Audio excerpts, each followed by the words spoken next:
remain persistent, undid rest through dark and seeming silence.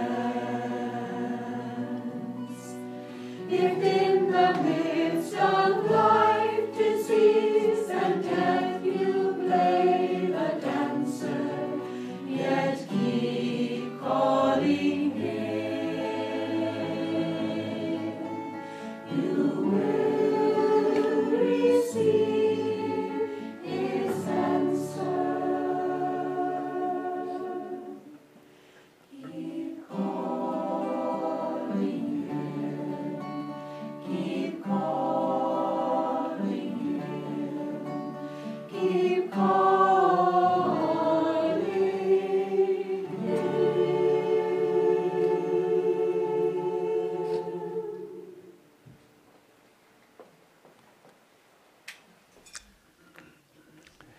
Good morning, everyone. I'd like to welcome you to Sunday service here at Ananda Village, all of our guests and visitors, and all of you joining us via the internet.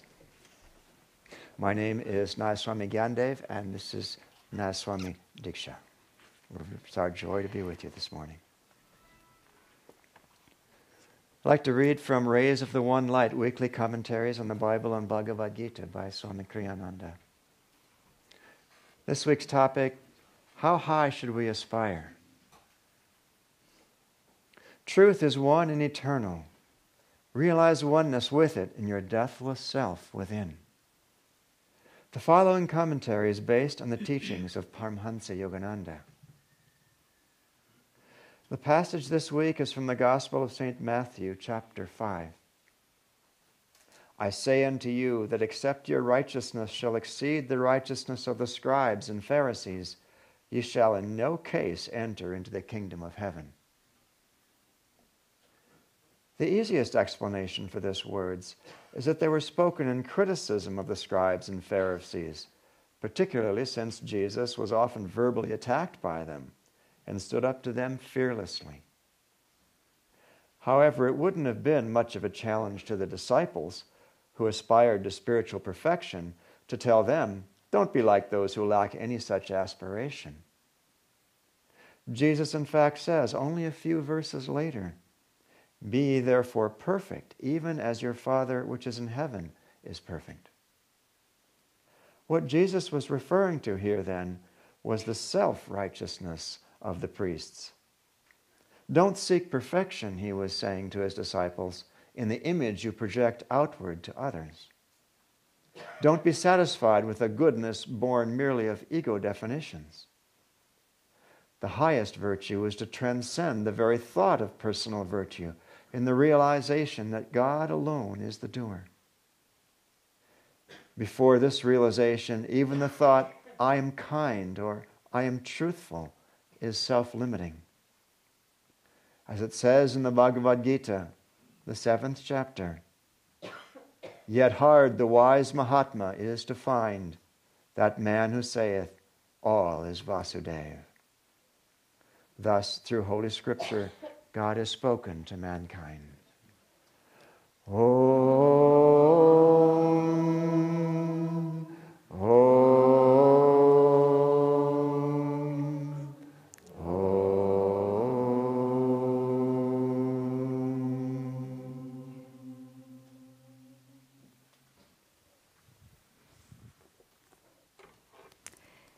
Well, good morning, and again, welcome to all of you. I'd like to start by reading from Whispers from Eternity, Prayer Demands by Paramahansa Yogananda.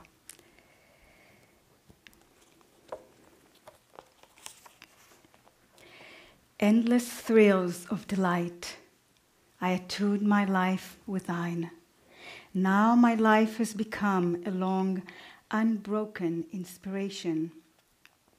Thy fountain of bliss refreshes and delights me night and day.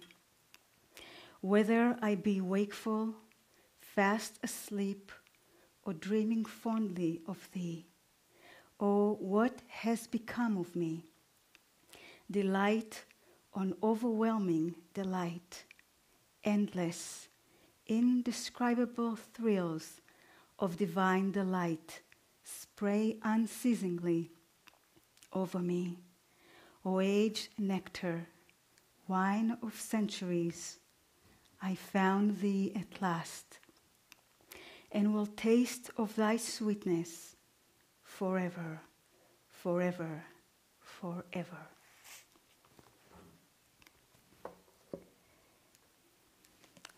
This topic of how high we should aspire is really important for all of us today as we witness the incredible progress in technology.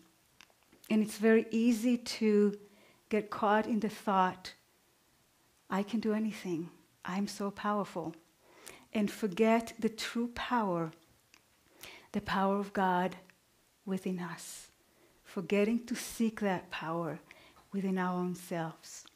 Recently I was talking to a friend in the community, a friend that works for Crystal Clarity, our publishing company.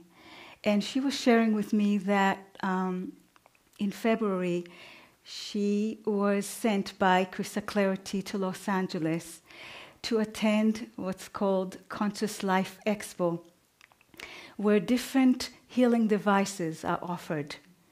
And as she was walking around the different booths, she noticed one booth that was a bit different, and it had a big mirror around it. And this booth claimed to erase your karma. So as she came by, they offered her a free trial. You usually have to pay for it. So she stood in front of a computer screen where different images were changing.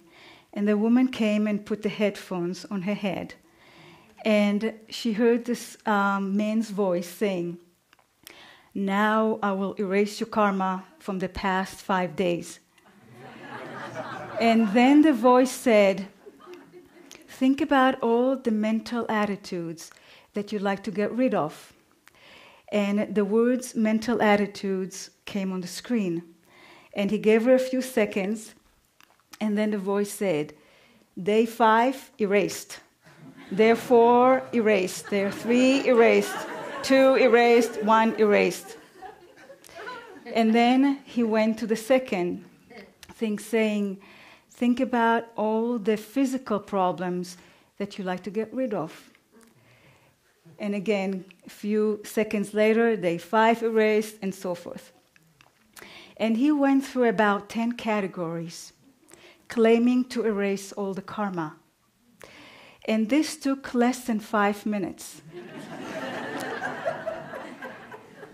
And by the end of it, the woman came and took the headphones off and asked her, "Do you feel better? Do you feel lighter as something was lifted?"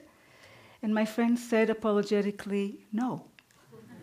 And the woman said, "Well, sometimes it takes a little time to feel the changes." And then the man in the booth, who had the same voice as what she was hearing, heard that, and he came over and with more vigor asked her, "Do you feel any difference?" And she said, again politely, "No." And the man, quite aggressively and with great confidence, said, "No, the effects are immediate. You should feel different right now." So she apologized and walked away.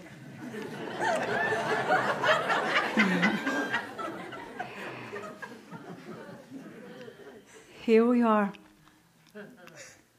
in this temple of self-realization with 5 liberated masters showing us, giving us scientific methods to erase our karma, showing us the way to true freedom if we are willing to do the work. Swami Kriyananda, through his life inspiration, showing us what it takes to get there.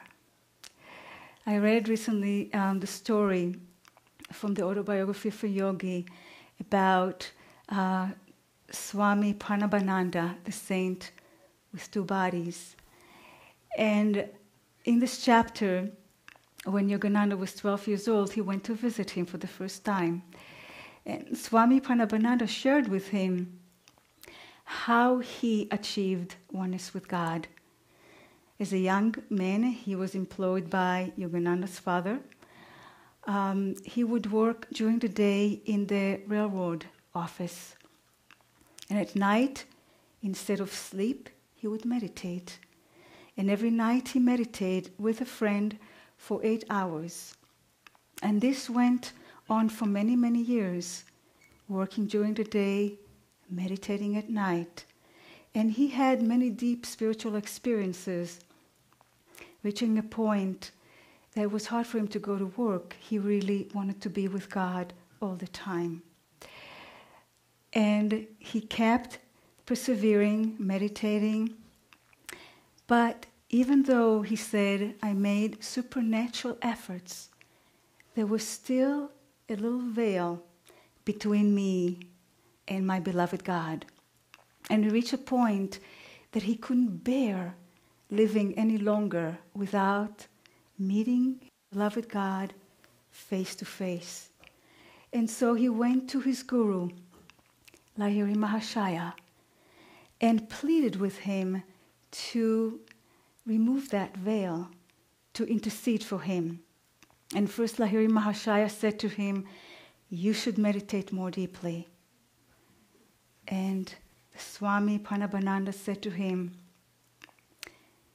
Guruji, you are God materialized before me in a human form. You can intercede for me. You can help me. And he pleaded with his guru all night. And the next morning, Lahiri Mahashaya said to him, you can go home now and meditate. I have interceded for you with Brahma, the creator of the universe. And Swami Pranabananda went home, and he said the next night, as I sat to meditate, the veil was lifted. And I met the beloved face to face. And from that day on, I live in a constant bliss. I find it very inspiring to meditate on the words of Lahiri Mahashaya. I have interceded for you with Brahma. What a beautiful divine gift that the Guru can give his disciple who made the supreme effort. Is there anything in this world that can give us that divine gift? Only one who attained oneness with God can do that. Here at Ananda, we offer a training called Living Discipleship. For those who feel that this is their path, become disciples, want to live in Ananda village, one of the colonies. And during this training, people go deeper into the teachings of Yogananda and deeper into the spiritual practices. And during this period of the 3 weeks, there are 6 days of guided silent retreat. And last month, I went with the 8 disciples to Ananda meditation retreat for the 6 days of silence. And it's tucked in the forest where you don't have worldly distractions and you can go within. And the college students were away and the staff was so gracious and loving and nurturing and supported us.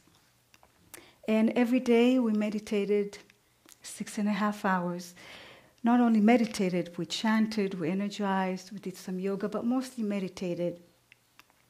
And most of the group were in their early and mid-20s. And half of them never been in silence before. They did meditate, but not being in silence for that extent of time. So it was a stretch for them. But we all made the effort. We all went deep. We all tried to disconnect from the senses and really focus on feeling God's presence within. Not only within, but also all around us. Trying not so much to engage with the mind, not in thinking, not in analyzing, not even in understanding, but just being in that presence, as it says in the Bible, be still and know that I am God. And at the end, when we broke the silence, one young man said, now I feel peace, but after 3 days I thought that my mind is going to explode. But he persevered, and then he was able to break through and feel that deep peace. Others said that they had deep insights in who they truly were, and they felt overwhelming joy, and they felt like in a dream, a beautiful dream, a dream that they didn't want to end. And when we withdraw from the senses, when we go deep within, we touch that essence of divinity. We start to realize, or better said, to remember who and what we truly are. There's a saying of Yogananda, too much addiction to the senses takes away our perception of God.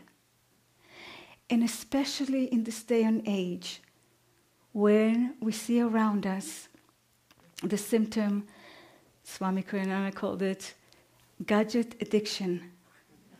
It's very important for us to take the time, to carve time, to meditate, to take the time to go into the inner silence, to the inner communion with God. Last year I read a book that was written more than 30 years ago. It's called In Search of Identity. It's an autobiography that was written by Anwar el-Sadat, who was the president of Egypt in the 1970s. He was born into the Muslim religion, and as a boy, he admired Gandhi and wanted to be like him. As a young adult in the early 1940s, he joined the army, and he also became involved in politics. He was one of the leading forces that in the revolution against the British authority in Egypt. And very early on, he was caught by the British, and he was put in prison. And being cut off from the world, from all worldly involvement, his spiritual search began. And in prison, he discovered mystical books and articles that described God as good and loving, that man can create a personal relationship with God based on love and friendship. And this was contrary to the image of God that he was raised on, a God that was distant, a mighty and frightening being. And he decided to experiment.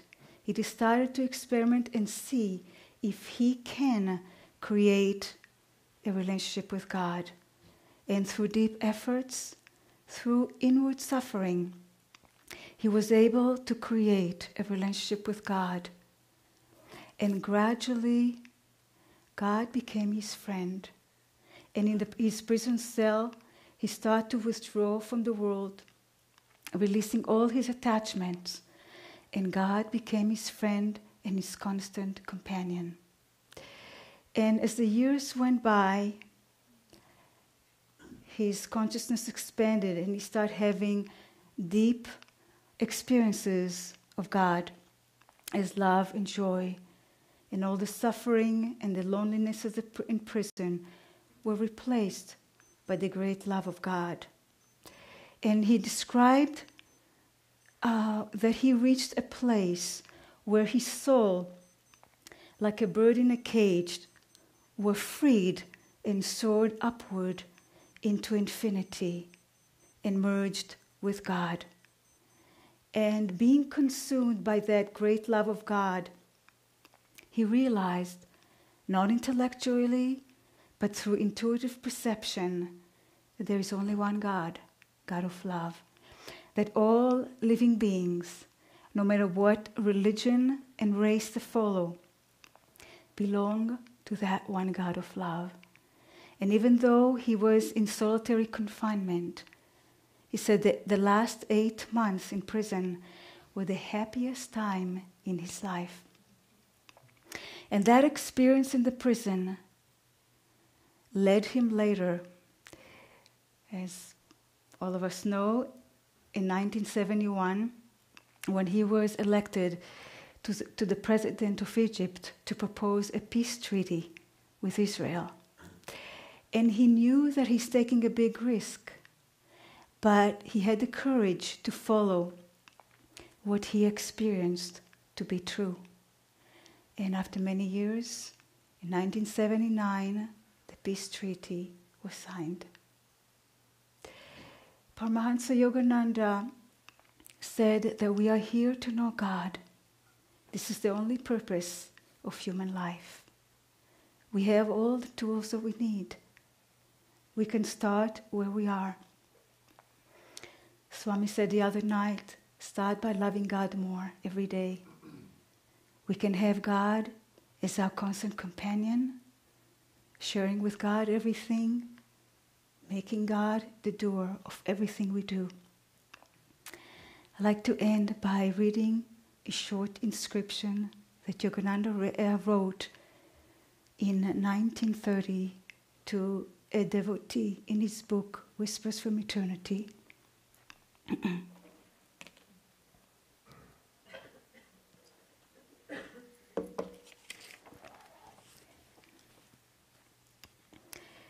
No matter what dark territories you have to pass through, look steadily at the pole star of his presence.